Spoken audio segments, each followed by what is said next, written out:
네, 안녕하십니까. 그레이트 게임입니다. 지금 제가 이제 이때쯤에 이제 몽골에서 막 도착해서 한국에 지금 오고 있을 때쯤 될 겁니다, 아마.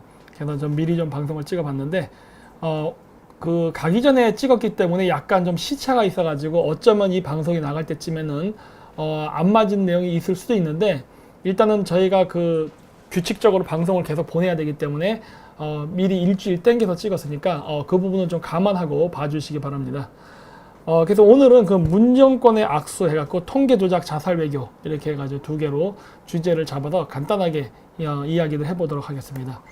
그래서 이제 국제 뉴스 부분인데 지금 현재 지금 요즘 최근에 많은 일들이 있었는데 제가 좋아하는 그 코카콜라 그 회사에서 재미있는 뉴스가 떠서 봤는데 이 코카콜라가 스타벅스를 위협할 수 있을 정도로 큰 그런 이제 커피 산업을 이제 사업을 일으켜서 위협할 것이다라고 해서 5.1 빌리언이니까 50억이네요. 50억 달러 정도를 투자해가지고 여러 그 체인점을 만들 거랍니다.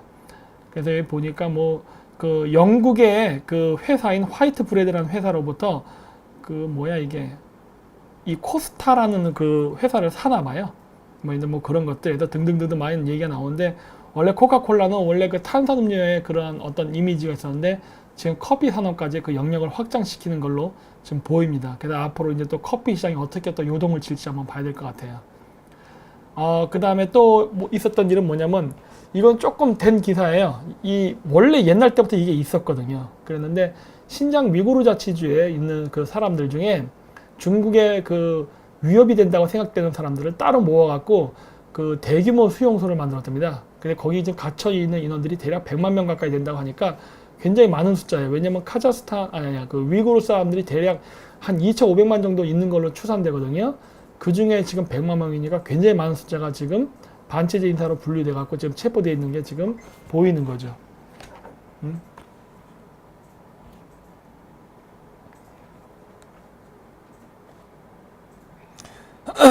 그래서 그런 것들이 있었다는 것이고, 그 다음에 중국이 이번에 환율 조작국으로 지적이 된다고 합니다. 이것도 굉장히 재미있는 이야기인데, 왜냐면은 그 환율 조작국이 되게 되면 우리나라의 그 경제에도 영향을 끼칩니다.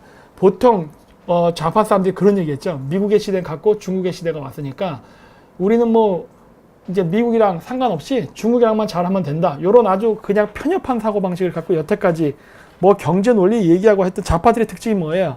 길 엄청 길게 쓰는 거. 말 길게 하고 댓글 길게 쓰는 거. 이런 특징이 있잖아요. 근데 문제는 뭐예요? 이 현실이 딱딱 치니까 어떻게 되는 거예요? 경제가 나빠지는 거예요. 그러니까 요것도 예측을 못 하는 거예요. 그러니까 그 정도로 애들의 그 경제 분석 능력이 아메바 수준이라는 걸 알 수가 있죠. 현실적인 해결 방법을 생각하지 않기 때문에 그런 건데, 그래서 여기 보면 이제 중국만 환율 조작국 지적돼도 한국 수출 치명태에서 앞으로 문제가 생길 겁니다. 왜? 트럼프 대통령이 이미 중국을 환율 조작국이라고 이야기를 여러 번 했기 때문에 그거에 대한 구체적인 방안이 나올 가능성이 매우 높습니다. 사실 실질적인 정책을 안 세운다 하더라도 그 미국의 대통령의 발언은 상당한 영향력을 끼칩니다. 왜냐하면 아무래도 국제적으로 지위가 높기 때문에. 그래서 실질적으로 환율 조작국을 하느냐 안 하느냐와 상관없이 그러한 말 한마디 자체로도 국제 금융시장은 흔들려요. 그래서 이런 것 때문에 아마 중국은 이번에 굉장히 타격을 많이 받을 것이고 거기에 한국도 엮여가지고 굉장히 많은 수출 타격을 받게 될 것으로 예상이 됩니다. 자, 그래서 우리나라가 좋아하는 그 중국, 미국을 대체할 수 있는 차세대 국가의 면면을 보면은 미국이 환율 조작국으로 지정하면 흔들리고, 또 뭐가 있습니까? 이번에 그 실크로드 1대1로 프로젝트 있죠? 여기 지금 최근 기사에도 또 나왔지만, 이거 여러 번 나왔지만은 또 이제 올라왔는데, 중국의 실크로드 프로젝트는 지금 그 빚의 구덩이에 빠져서 지금 허덕거리고 있다. 이런 식으로 해서 많은 비판들이 올라오고 있습니다. 예.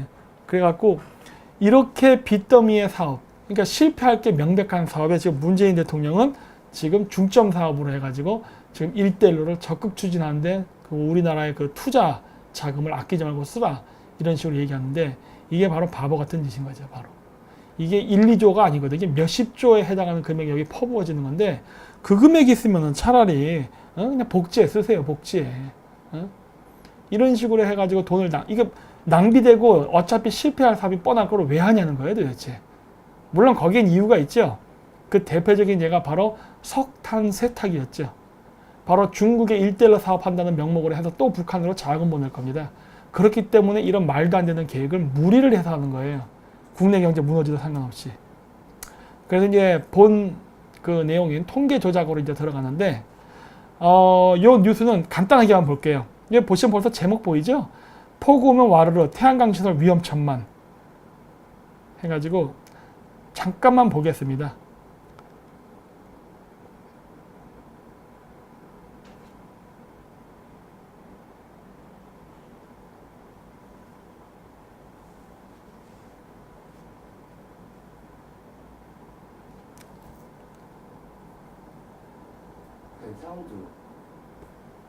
사운드가 뭐예요? 사운드가 430mm 물폭탄이 쏟아진 강원도 철원의 태양광 발전 시설. 패널 한쪽이 주저앉고 돌로 쌓은 옹벽도 무너져 내렸습니다. 인근 4가구 주민 11명은 급히 몸만 피했습니다. 그 밥 먹다 말고 밥 싸가지고 또 가고 비단 옛날 비단 댕기는 생각이 나더라고. 이 발전소는 지난 5월에도 50mm 비에 축대가 무너져 행정명령을 받은 곳입니다. 하지만 피해 방지를 위한 보수 공사는 지지부진했습니다. 지자체는 당연히 준공 허가를 내주지 않았겠죠. 이게 준공 심사가 덜 됐다고 하더라고요. 안 됐죠. 덜 된 게 아니고. 안 됐. 네, 여기까지만 볼게요. 그래서 그 전체적으로 보면은 지금 태양광 사업 이게 해가지고 만들었던 데가 지금 산사태 때문에 많이 피해를 입었다는 겁니다. 근데 이거 이미 예상됐던 거잖아요.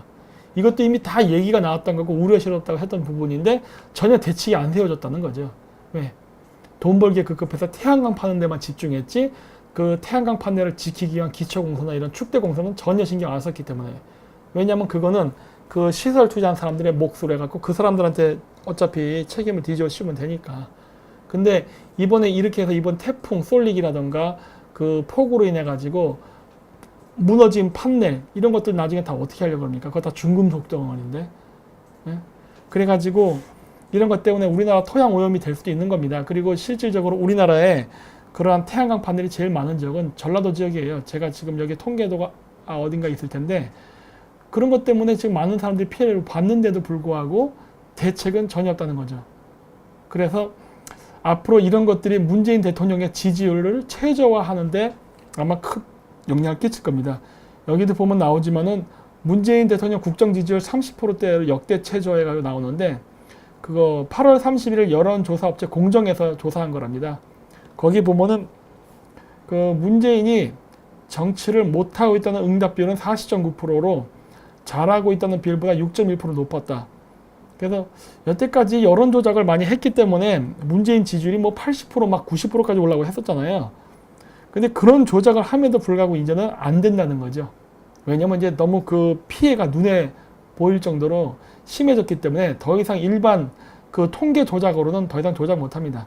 그 여러분 통계 조작은 할 수 있지만요. 전체적인 대세가 기운 상태에서는 조작 못 합니다. 왜냐면은 그때 조작을 했다 걸리면요. 큰일 나거든. 원래 조작이라는 거는 약간의 차이가 있을 때 하는 거예요. 예를 들어서 뭐 48%대 52 뭐 이런 식으로 약간 2, 3%의 이게 좀 간당간당하는 차이가 있을 때나 여론 조작을 하는 거지 압도적으로 민심이 나쁠 때 여론 조작하는 거 아니에요. 왜? 그렇게 되면 들키기 때문에. 그래서 점점 여론 조작으로도 이걸 숨길 수 없는 그러한 상태가 나타나고 있는 걸 볼 수 있고 여기 밑에 보면은 연령별로는 40대를 제외한 모든 연령층 20대에서 37.2, 30대에서 42.7, 50대 45.0, 60대 41.1% 이렇게 해가지고 문재인 국정 수행 능력에 대한 부정평가 비율이 높았다. 그래서 40대에는 긍정평가 비율이 41.8%, 그 다음에 부정평가 비율이 38.3%로 보다 다소 높았다 해서 40대가 상대적으로 긍정적인 평가를 하는 걸로 나옵니다. 물론 그렇지만 비율로 봤을 때는 부정적인 비율이 더 높은 거예요. 그래서 여기 보시면은 이제 주목할 부분이 가장 부정적으로 보는 사람들이 50대 45.0%입니다.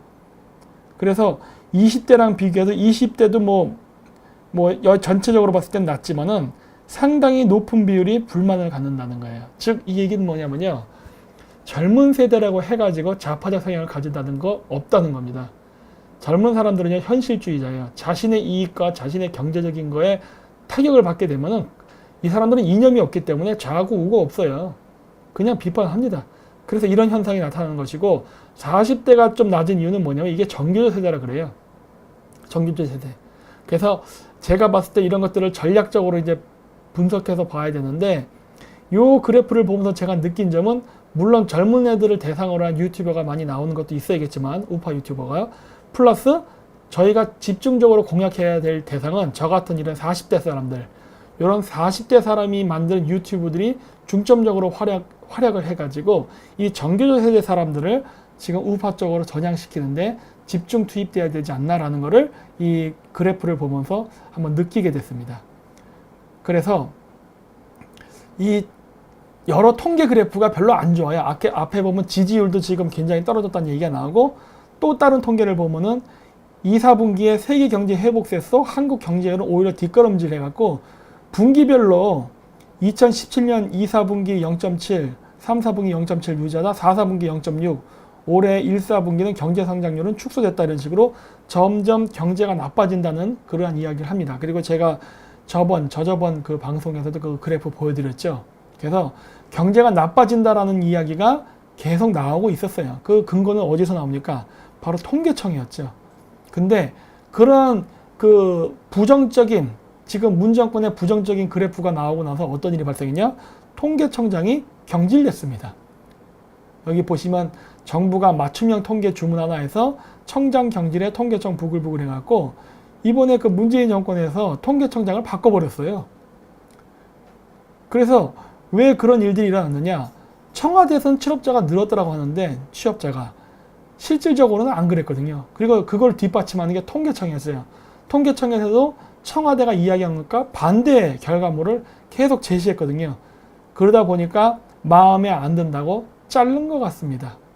그래서 전 통계청장 큰 과오 없어, 윗선말 듣잖아 경질한 듯 해가지고 이런 식으로 잘렸다고 하는데, 제가 아시는 분이 여기 이쪽에도 아는 이쪽 부분에 이쪽 사람들 대해서 아시는 분인데 그분이 얘기해 주더라고요. 전 통계청장이 또 좌파 사람이었대요. 근데 좌파를 하더라도 말이 안 되는 건 안 되는 거예요. 그러다 보니까 말을 안 들었던 것 같은데 잘라버린 겁니다. 그러니까 지금 좌파 사람들도 보면 내부적으로 지금 정치 분쟁이 일어난 것 같아요. 왜? 정치 실정을 통해서 정권이 위태로워지니까 내부적으로 좀 시끄러워지기 시작하는 거죠. 그러면서 청와대는 지금 자기네들의 입맛에 맞는 걸 자꾸 주문하는 거고, 같은 좌파를 하더라도 야, 난 그렇게 못해, 이런 식으로 원래 계획대로 한다, 이렇게 하다 보니까 잘린 것 같습니다. 그래서 최저임금 긍정효과 90%, 그래서 청와대 통계 논란 때 그 자료 제출한 인물이 새 통계청장으로 해가지고, 전 통계청장이 말을 안 들으니까 그 사람 경질시키고서 새로 임명한 새 통계청장이 누구냐? 청와대 입맛에 맞게 통계 그래프를 만들어둔 사람이라는 겁니다. 이 기사를 보니까 생각나는 게 그 과거 소련의 그러한 모습들이 생각납니다. 그 인터넷에도 좀 요즘 그 재미있는 이야기를 해서 유포되고 있는데, 뭐냐면은 옛날 스탈린 시절에 그 통계를 내는 그 사람을 뽑을 때 그 면접을 봤는데 A라는 사람이 왔을 때 통계 질문관이 1 더하기 1은 얼마냐 했더니 2입니다 했더니 잘라버렸다 그래요. 그래서 두 번째 B라는 사람한테 면접을 해서 1 더하기 1은 얼마냐 했더니 3이다 했더니 충성심은 좋으나 그렇게 되면은 너무 과잉 충성이라 안 된다 해서 잘랐대요. 그래서 마지막 사람인 C라는 사람이 면접을 볼 때 1 더하기 1은 얼마냐라고 질문을 했더니 그 C라는 사람이 뭐라고 대답했느냐? 원하는 숫자를 말해 주십시오. 맞춰드리겠습니다. 이렇게 얘기했다고 그래요. 그래서 그 사람이 합격했다고 합니다. 지금 문재인 정권이 이 짓 하고 있는 거예요. 되게 위험한 겁니다. 통계를 건드리게 되면은 여러 가지 문제가 생겨요. 첫 번째, 통계 숫자를 조작하게 되면은 그 나라 통계청에서 발행하는 숫자를 못 믿게 됩니다. 그 수치를 못 믿게 되면 어떤 일이 발생하냐면요. 첫 번째, 우리나라 외국 자본이 흔들리기 시작해요. 왜냐하면은 그 자료를 보고 그 자료를 바탕으로 투자 자금이 들어온 건데, 통계 자료 자체를 믿을 수 없게 되면 어떻게 돼요? 외국인 투자 자본들이 흔들린다고요. 이 흔들린다는 의미가 뭐냐면은 그 여러분 중국 통계 못 믿죠? 중국 통계 개판입니다. 말이 하나도 안 돼요. 근데 중국 통계가 개판이다 보니까 어떤 현상이 발생하게 됐냐면 외국 투자 자본이 중국에 들어갈 때 뭐 중국에 공장을 짓는다든가 사업장을 만드는 그런 장기적인 어떤 고정 투자를 하는 게 아니라 금융시장에 들어왔다 나갔다 하는 식으로 환투기 세력으로 변해가지고 그러한 투기성 자본만 들어오게 변한 겁니다. 왜? 통계 자료를 신뢰할 수 없으니까 언제 자기가 경제 위기가 가서 당할 수 있으니까 어쨌든 통계된 조작된 자료를 기반으로 해서 단타치기를 먹고 나가는 거예요. 그래서 우리나라에서 통계청 자료를 그렇게 조작하게 되면요, 그러한 환투기 또는 금융투기 세력들이 우리나라에 들어오게 되고 건전한 외국 투자 그런 환경은 이루어지지 않게 될 확률이 매우 높기 때문에 이건 좋지 않은 것입니다. 그리고 또 하나 뭐가 있냐면 이 좌파 정권 스스로도 경제정책에 오판을 할 수 있게 되는 거예요. 왜냐하면 현실적으로 어떤 문제가 있는지 진단을 하면서 가야 되는데 그게 숫자를 자꾸 좋게 묘사하다 보니까 어떻게 됩니까? 자기가 하고 있는 게 현실적으로 막 사람들이 아우성을 치고 문제가 있다고 함에도 불구하고 그게 아무 문제가 없다라고 착각하게 되는 거예요. 그러면서 자기가 잘하고 있다라고 맹신하고 가다 보면 나중에는 경제가 망하는 쪽으로 가거든요. 결국 그렇게 되면 자기네들도 정권이 이렇게 되는 거예요. 그러니까 하면 안 되는 일인데 지금 문재인 정권은 절대 돼서는 안 되는 지금 영린을 건드리고 말았습니다. 그래서 그 쫓아낸 다음에 보십시오. 통계 그래프가 확실히 변했다는 걸 느껴요. 1월에서 8월 누적 수출 역대 최고라는 기사가 나왔습니다. 웃기죠. 그러니까 통계청장을 경질시키고 나서 이러한 기사가 나오기 시작한다는 거예요.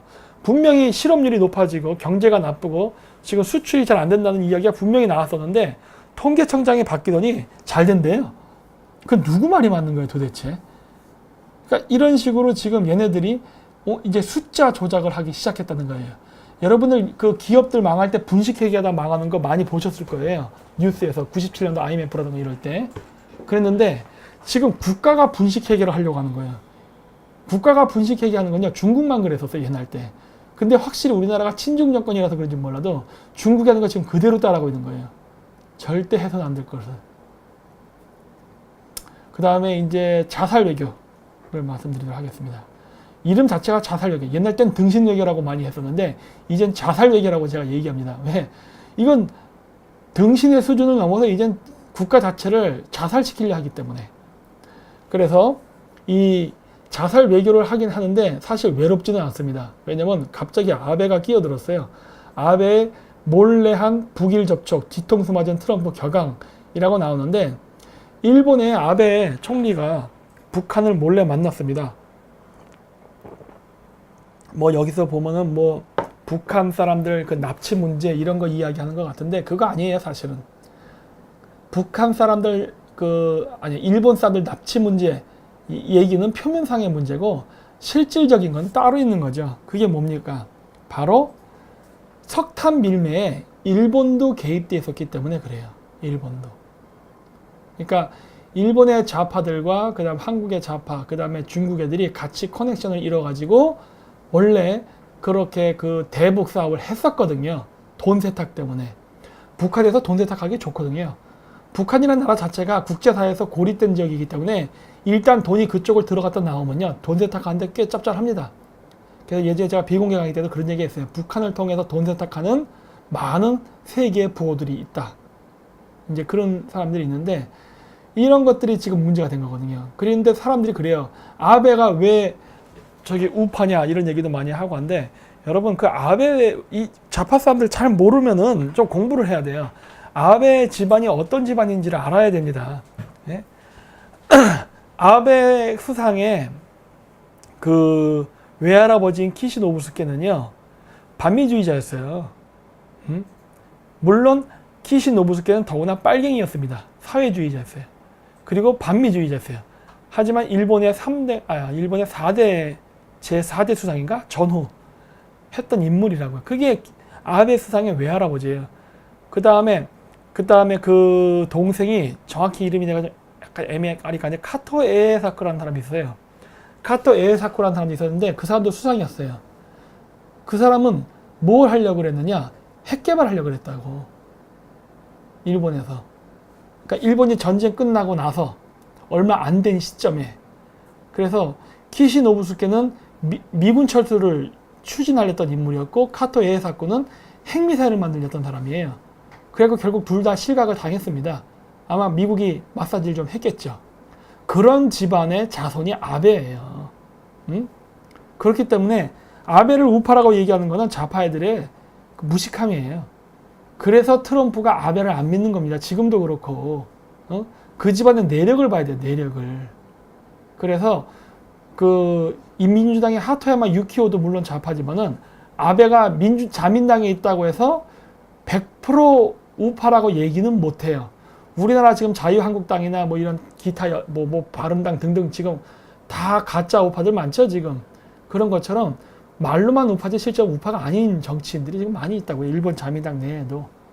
그래서 그런 거예요. 그래서 아베 수상이 북한이랑 교류했던 이유에는 여러 가지 그 검은 거래들이 있을 겁니다, 분명히. 그리고 이제 또 우리나라에도 이제 그 해리스 주한 대사가 움직이기 시작했죠.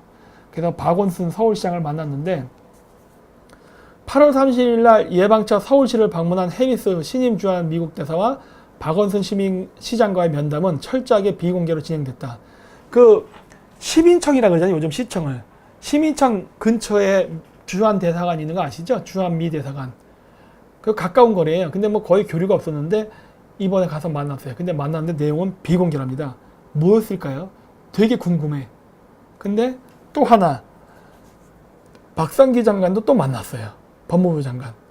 그래서 최근에 이 주한 미 대사가 꽤 많은 우리나라의 강요를 많이 만나고 다니고 있습니다. 이게 무엇일까 하는 거예요.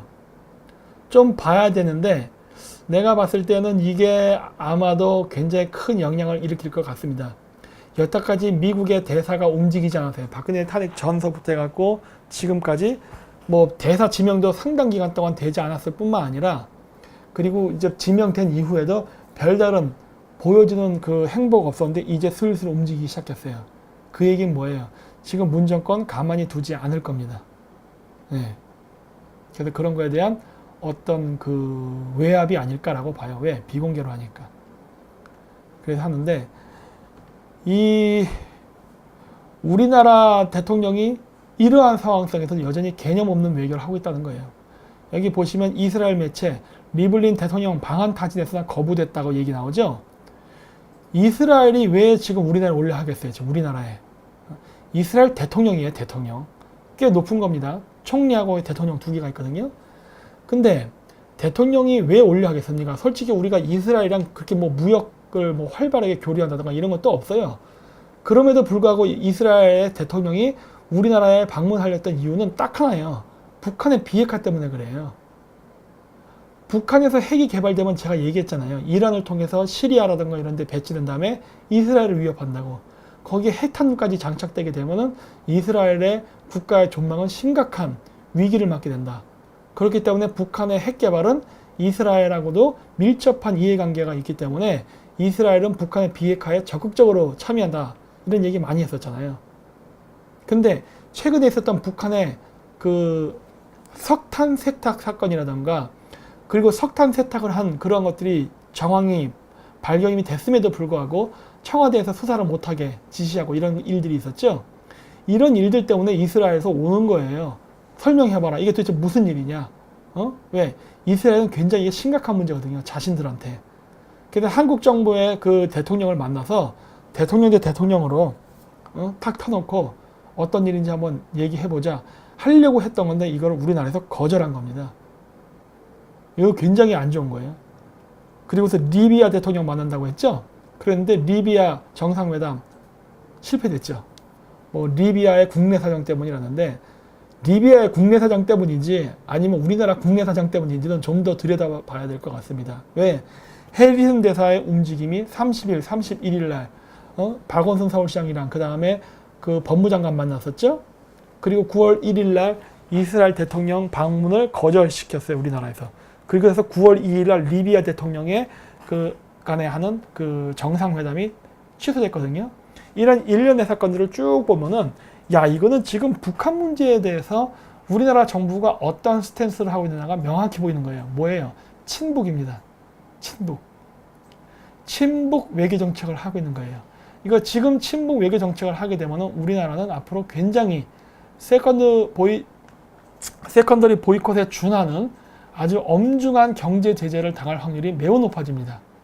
근데 그러한 거를 감수하면서도 지금 이런 외교를 하는 거예요. 그 왜 그러겠어요?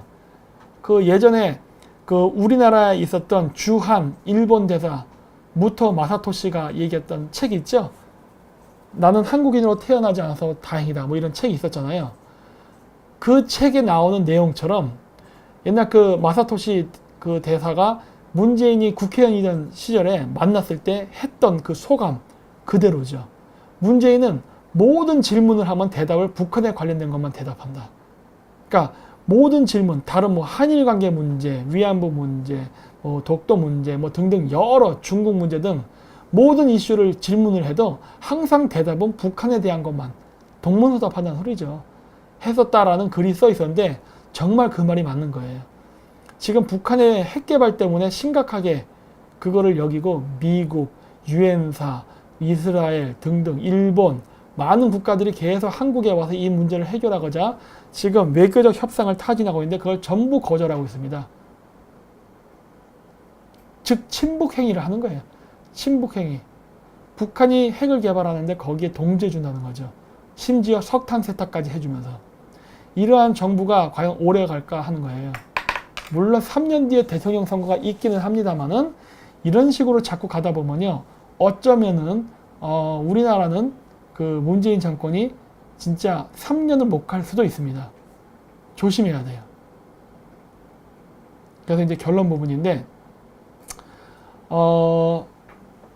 이 요즘 그 좌파 매체들 뭐 이제 공영방송까지 다 좌파 매체가 돼버렸으니까 이런 데서 보면은 유튜브에서 김어준보다 정규제 우파 전성시대가 된 까닭 해가지고 유튜브가 우파가 장악하게 되었다는 것을 많이 보도하는 기사들을 봤습니다. 실질적으로 저도 이제 보는데 저는 그거 많이 봐요. 저는 원래 옛날 때 낙검수도부터 해가지고 지금 파파이스, 뭐 다스비다 등등 지금도 저는 김어준의 한 방송 프로 다 봅니다. 다 보는데 쭉 보면 그 제가 느낀 그 느낌은요. 김어준 방송의 시청률이 현격히 떨어졌다 해요. 한때는 그게 100만 클릭도 찍었어요. 100만. 지금은요. 15만으로 줄었습니다. 15만이면요. 다른 우파 채널하고 크게 그 차이가 안 나요. 그 정도 숫자면은. 정규제 방송 같은 경우도 뭐 그 정도 여유 있게 넘어가는데 뭐. 제 방송 중에도 15만 넘어가는 게 얼마나 많은데. 그러니까 김어준의 인지도가 지금 점점 떨어지고 있죠. 그리고 실질적으로 문재인 정권이 하는 각종 그 문제 사건, 예를 들어 정봉주 의원 예전에 그 미투 사건이라던가 그 다음에 또 여러 가지 하여튼 문제 많았었죠. 이런 문제가 있을 때에도 대놓고 그냥 지지해줬잖아요. 이재명 맞아. 경기도지사 사건도 그렇고. 문제가 있음에도 불구하고 그거를 완전히 일방적으로 덮으면서 했다고.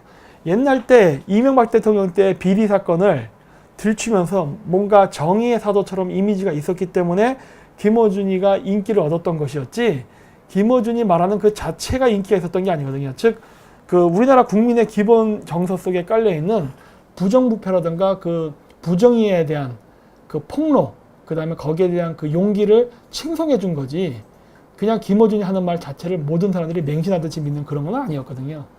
그렇기 때문에 그런 말도 안 되는 그런 일방적인 정권 찬양적인 말을 하면은 하게 되다 보니까 결국 이렇게 인기가 떨어진 겁니다. 그 옛날 때 좌파들이 그거 비난했던 거 아니에요. 근데 그 비난했던 거를 지금 자신네들이 하고 있는 거죠. 그래가지고 여기 보면은 10대에서 20대 젊은 층과 좌파 농객의 전유물처럼 여겨졌던 뉴미디어 시장에 변화바람이 불고 있다. 김씨 같은 50에서 60대 중장년층, 특히 태극기 집회에 참가하는 적극적 우파 성향 시민들과 유튜브가 그 바람의 중심이다. 어버이연합회원 등 태극기 집회에 적극적으로 참여한다는 이들 9천여 명이 모인 한 소셜미디어 커뮤니티에는 매일 유튜브 영상 링크가 10에서 20건 올라온다. 모두 우파 농객들이 만든 인터넷 시사 방송이다. 이들은 우파 농객이 만든 유튜브 인터넷 방송을 적극 시청하고 기존 미디어 시장에서 소외된 우파 농객들은 이에 호응해 유튜브의 방송을 전개하는 순환 구조다. 한편 종편의 각종 시사 방송 패널로 활발하게 활동했던 신혜식 대표가 대표적인 예다. 그는 2015년 유튜브에 신의 한수를 만들었다. 그 후 1년간 구독자가 1만 명 수준의 답보 상태였지만 2016년 12월 박근혜 전 대통령의 탄핵소추와 촛불 집회를 계기로 폭발적으로 성장해 지금은 19만 명으로 늘어났다. 지상파인 MBC 뉴스 유튜브 계정 구독자 약 17만 명보다 많다라고 돼 있는데, 실질적으로 그 유튜브에서 KBS, MBC, SBS도 뉴스 방송을 실시간 스트리밍으로 보냅니다. 보내는데 그때 보는 시청자 수가 얼마 안 돼요. 한 1000명 정도 왔다 갔다 해요. 800명대입니다. 800명대 보통. 근데 사실 여기 좀 마저 읽고서 얘기할게요. 이는 2010에서 2011년 스마트폰이 폭발적으로 보급되던 당시 팟캐스트가 등장하면서 좌파 농객 김어준이 진행한 나는 꼼수다가 인기를 얻었던 것과 비슷한 양상이다. 수치가 이를 증명한다. 정규제 TV의 구독자가 약 23만 명으로 KBS 구독자 약 25만 명과 어깨를 겨룬다. 반대로 좌파 농객들은 유튜브에서 우파에게 밀리는 모양새다. 김어준 등이 주축이 된 딴지 방송국이 좌파 성향의 유튜브 시사 방송 계정 중 규모가 가장 큰 편인데 구독자는 약 9만 명으로 우파 시민단체 엄마 부대의 주옥순 대표가 운영하는 엄마 방송국 구독자 약 7만 명과 비슷한 수준이다. 등등등등 이런 여러 이야기들이 나와요. 근데 여기 보면은 재방송은 아직 안 나오네. 쭉 보니까. 그래서 뭐 정규제 TV, 신의 한수, 그 다음에 엄마 방송 뭐 이렇게 여러 가지 나오는데 재방송은 안 나와요. 근데 뭐 안 나오면 다행이지, 뭐 표적이 안 되니까. 근데 제가 구독자가 지금 5만 4천 명, 곧 5만 5천 명이 되거든요. 근데 그렇다 하더라도 제가 실시간 스트리밍을 하면은 지금 이제 5,400명까지 들어옵니다. KBS가 25만 명이라 했나? 아까 27만 명? 25만 명이라 그랬죠? 25만 명의 구독자를 갖고 있다고 하지만 KBS 방송 실시간 스트리밍 해도요, 그러니까 1000명을 못 넘을 때가 부지기 있습니다. 즉, 그 얘기는 뭐예요? 지금 KBS가 됐던 MBC가 됐던 SBS의 구독자가 허수라는 거예요. 등록만 해놓고 보지 않는다는 겁니다. 그 중요한 게 뭐냐면요. 그 방송 유튜브를 하면서 중요한 게 구독자 숫자도 중요하지만요. 실질적인 시청자 수도 더 중요합니다. 왜냐하면 초창기에 그 구독을 눌러놓고 안 보는 사람들도 많아요. 왜? 콘텐츠가 마음에 안 들어서. 그러면은 막 구독자가 막 30만, 40만이 돼도 실질적으로 방송할 때 그 동영상을 올려놓으면 한 달이 지나도 10,000명이 안 넘는 경우가 있어요. 그런 것들이 대표적인 케이스예요. 그래서 구독자 수가 많다고 해서 무조건 뭐 이렇게 여기 보면 뭐 한 달 수입이 1000만 이상 하는데 고수입을 얻는 것도 아니고, 진짜 중요한 건 실질적인 구독입니다. 실질적인 조회수. 그게 중요한데 이런 부분에 있어서 지금 좌파 매체들이 밀리고 있다는 거예요. 그거 왜 밀릴까 하는 거예요. 저도 좌파 매체 요즘 많이 듣는데 요즘은 잘 안 듣게 됐어요. 왜냐? 얘네들이 어떤 자료를 기반으로 하지 않고 그냥 나와서 말빨로 다 끝내요. 수다만 떨다 들어간다고, 말로만. 근데 걔네들이 이렇게 말로만 하는 거는 가짜 뉴스가 아니에요. 근데 저희처럼 각종 통계나 자료를 근반으로 얘기하는 건 또 가짜 뉴스라 얘기해. 이게 바로 엉뚱한 프레임이죠. 얘네들이 자신들의 가짜 뉴스를 숨기기 위해서 먼저 상대방에게 덤탱이를 씌우는 거죠. 근데 저는 여기에 동의하지 못합니다. 왜 그러냐면은 아직 그 변희재 씨도 지금 방송 지금 이 문제 때문에 지금 구속 수사를 지금 하고 있는데, 그 JTBC 타블렛 PC 문제 같은 경우도 그 변희재 씨가 연구한 걸 보면요, 탁월해요. 정말 반론하기가 힘듭니다.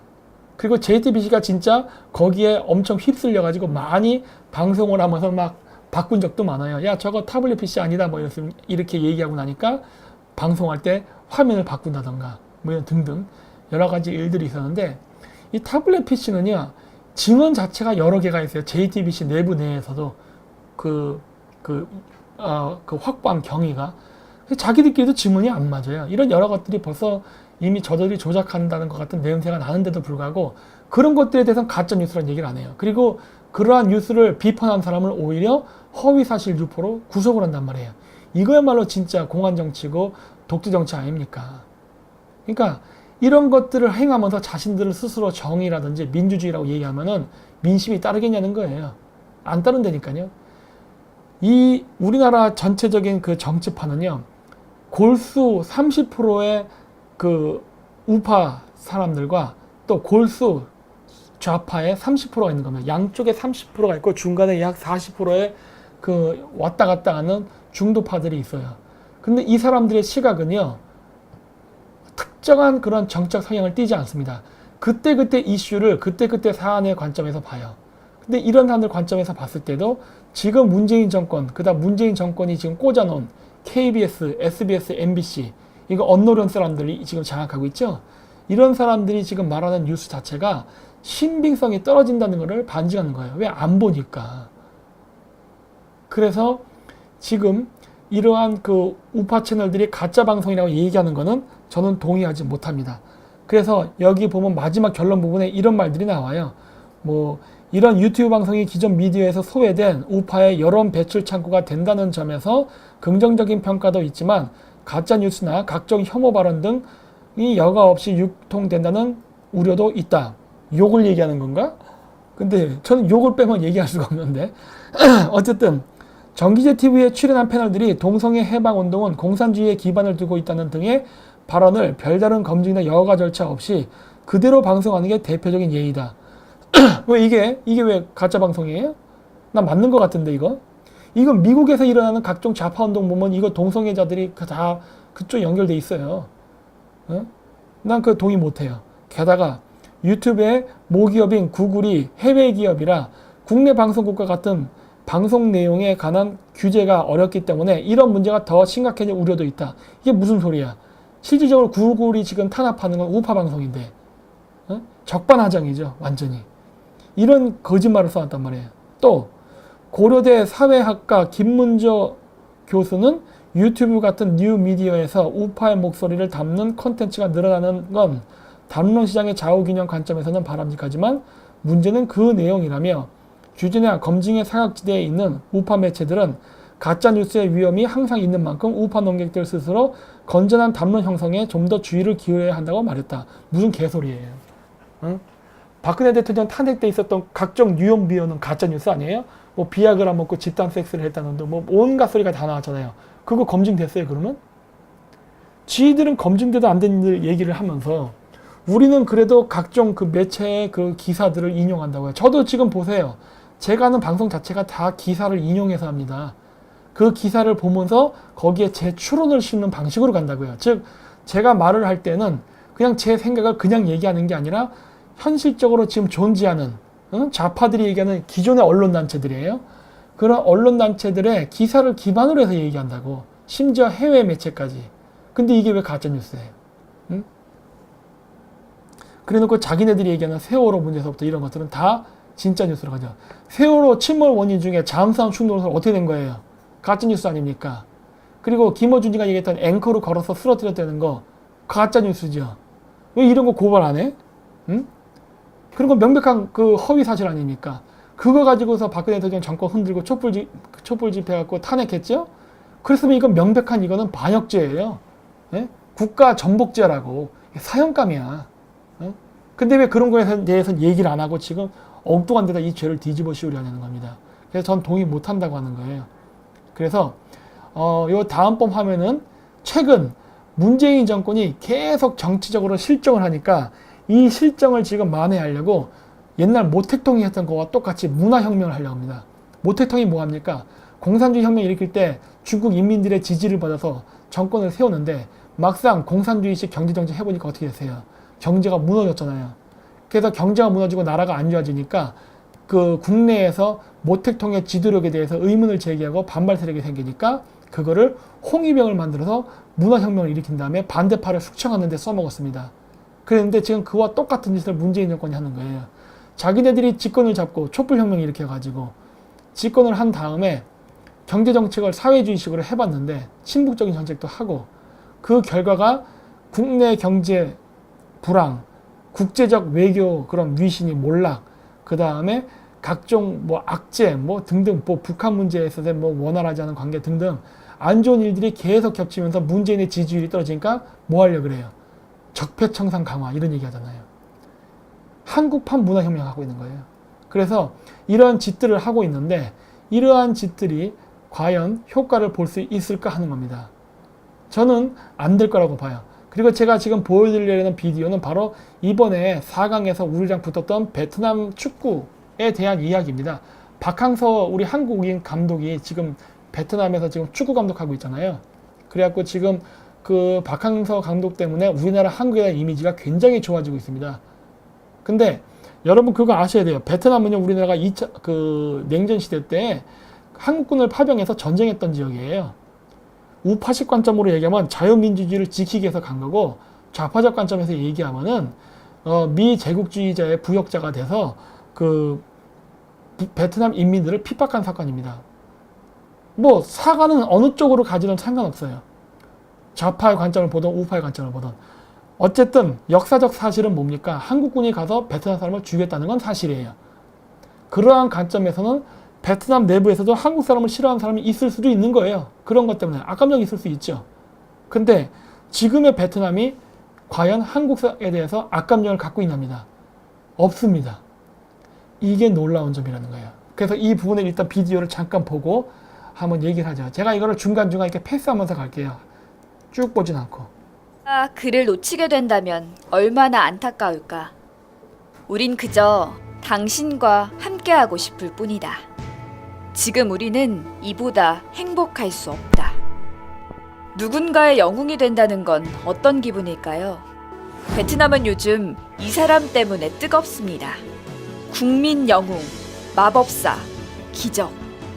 최고의 수식어도 부족한 이 사람은 이번 아시안게임에서 사상 처음으로 8강 진출을 넘어 새로운 역사에 도전하는 주인공입니다. 베트남 축구 역사를 다시 쓰고 있는 한국 국적의 이방인, 바로 베트남 축구 국가대표팀 박항서 감독입니다.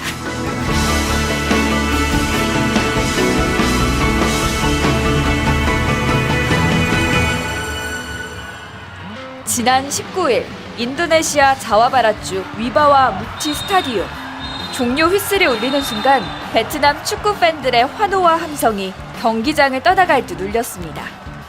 2018 자카르타 팔렘방 아시안게임 조별리그 D조 3차전. 파키스탄과 네팔을 연파하고 16강 진출을 확정지은 베트남이 유력한 우승 후보로 꼽히는 일본을 1대0으로 격파한 순간이었습니다.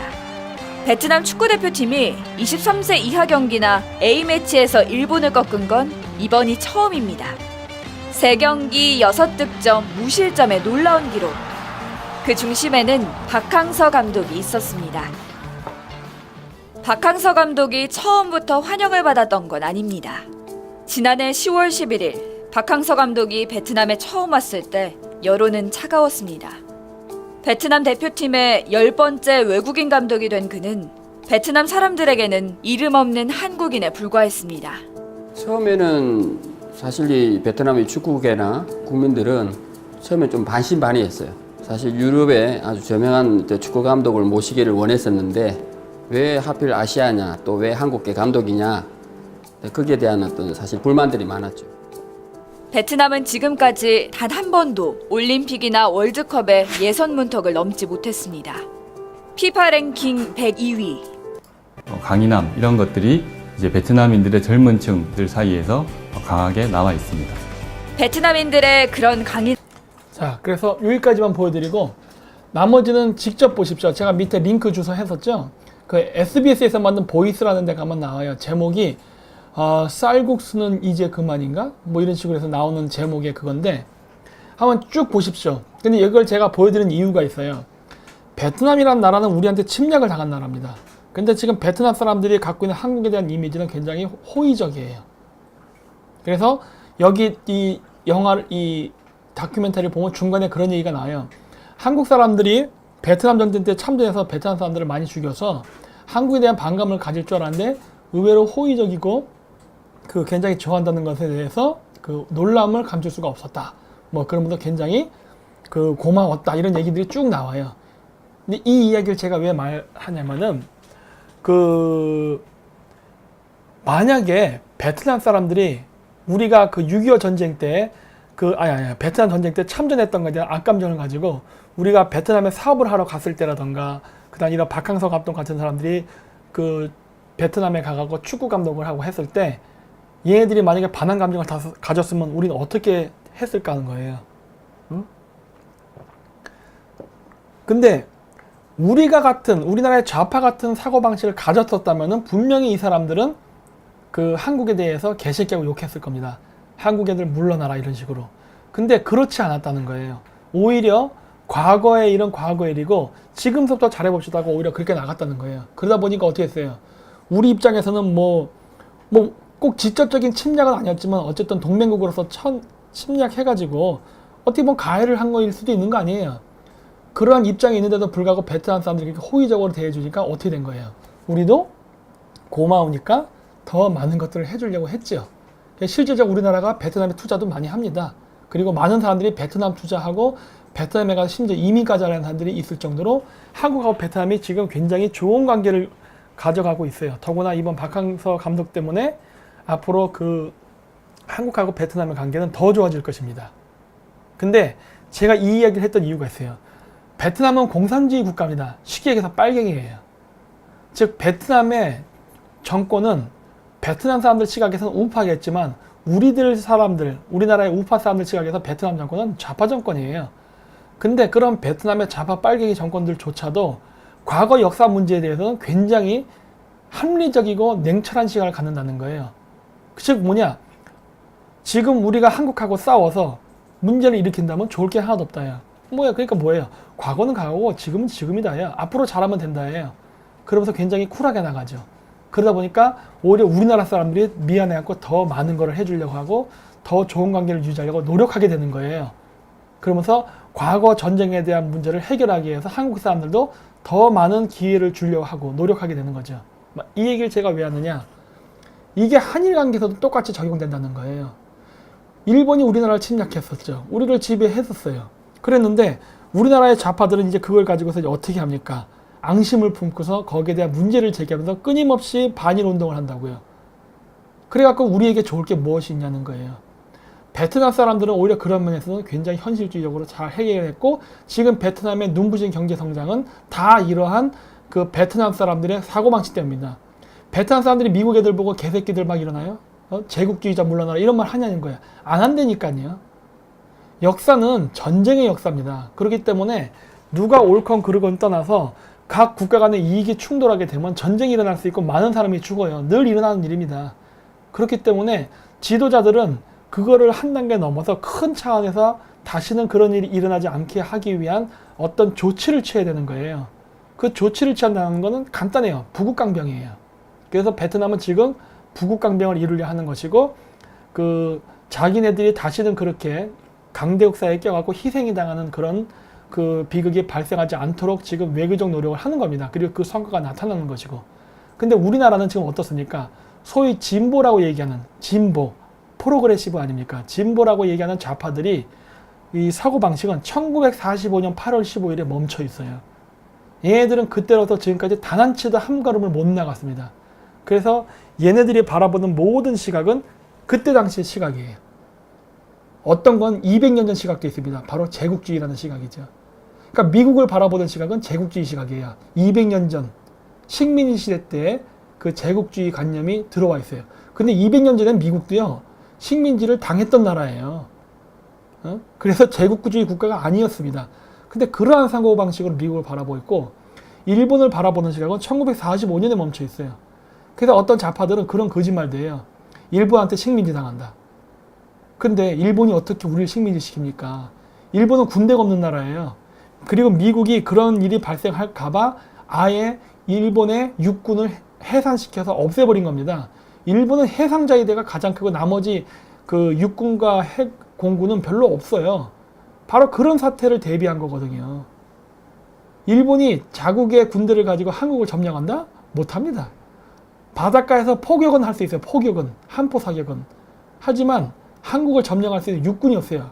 그리고 두 번째, 일본이 진짜 그런 일을 하려 한다면 미국이 가만히 안 있습니다. 왜? 미국은 일본의 팽창을 원하지 않거든요. 이번에 아베 총리가 그 북한에 몰래 만났던 일, 그 다음에 중국이랑 스와프 제도 맺은 거 이런 것 때문에 결국 일본 경제에 다시 빠그러질 수도 있어요. 여러 문제 때문에. 그런 식으로 일본의 팽창을 경계하고 있는데 여기에 대해서 우리나라가 미국이라든가 일본이라든가 국제정세에 대한 시각을 지금의 현지적 시각으로 가지고 있지 않고 과거지향적 시각으로 바라보면서 자꾸 외교를 하게 되면요. 우리는 왕따 당합니다. 그리고 실제적으로 이미 왕따를 당해버렸죠. 일본 제국이 우리를 지배한다는 망상이 어떻게 나올 수 있냐는 거예요. 지금 이 시대에.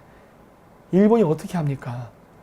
그리고 그 18세기 논리에서 얘기하는 제국주의라는 논리가 지금의 미국의 제국주의에 맞냐는 거예요. 미국도 저는 제국주의 국가라고 봐요. 패권 국가이기도 하고. 하지만 미국의 패권과 제국주의의 방식은 과거 식민지 쟁탈전 때 있었던 대영 제국이나 프랑스 제국하고는 다르다니까요. 그래서 그런 방식으로 통치하지 않아요. 그렇기 때문에 우리가 살 수 있는 겁니다. 맨날 미 제국주의의 수탈로부터 벗어나자 이런 얘기 하는데 미국이 우리를 수탈했다면 1950년 이래로 우리나라 경제가 어떻게 성장한 겁니까? 수탈을 당했다면 1950년대보다 지금의 한국의 경제가 더 나빠야 수탈당한 거예요. 근데 우리는 세계적인 신기록을 세울 정도로 성장을 했잖아요. 따라서 미 제국주의 수탈이라는 말 자체가 성립이 안 되는 거예요. 근데도 우리는 지금도 많은 사람들이 아무런 이성적 판단 없이 그런 좌파들의 그런 말에 그냥 수긍을 한다는 거예요. 그래서 뭐 일본에 대해서 조금 호의적인 얘기하면 저 새끼 친일파다 얘기하고 미국에 대해서 조금 호의적인 얘기하면 저 새끼 친미파다 얘기하고 이런 식으로 프레임을 씌우면서 나쁜 놈이라고 몰아가려고 한다는 거예요. 그러면서 자기는 마치 아주 순수한 민족주의자의 애국자인 양 포장을 하는데 정작 하는 짓 보면은 중국 돈 받아먹고 여러 가지 그 사업하고 우리나라 대기업들 중국에 팔아먹고 이런 짓을 하고 있다는 거예요. 진짜 매국노죠.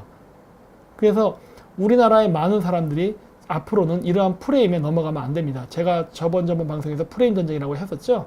그래서 그런 프레임 전쟁에 넘어가면 안 되고 지금이라도 빨리 문재인 정권이 하고 있는 이런 자살 외교를 막아야 됩니다. 이 자살 외교를 막을 수 있는 방법은 이제는 없어요.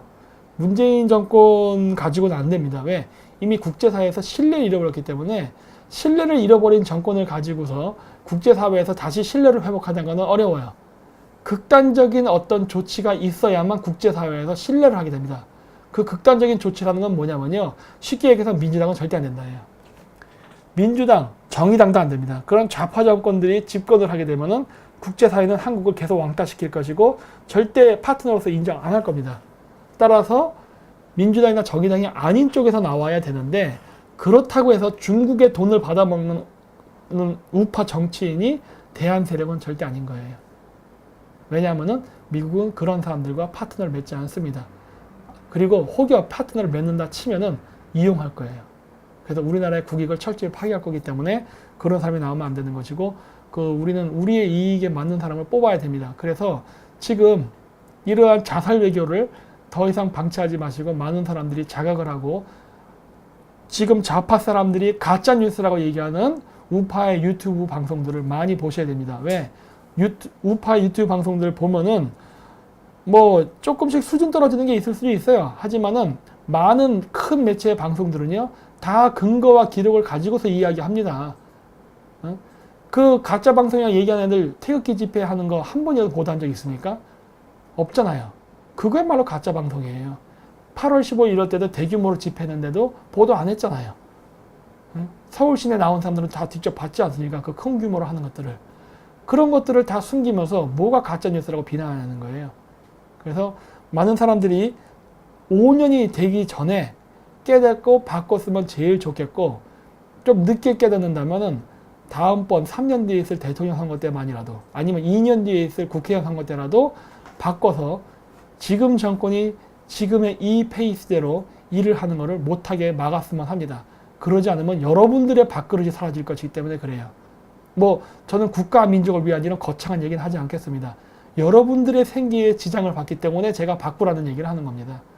그래서 오늘은 이렇게 해갖고 좀 짧지만 간단하게 그 방송을 해봤습니다. 네. 그래서 이번에 몽골에 갔다 오면은 다시 이제 또 멋있게 방송을 또 개편하고 할 거거든요. 그러면 다시 바뀐 모습을 가지고 한 번 더 여러분들에게 다가가겠습니다. 네. 감사합니다.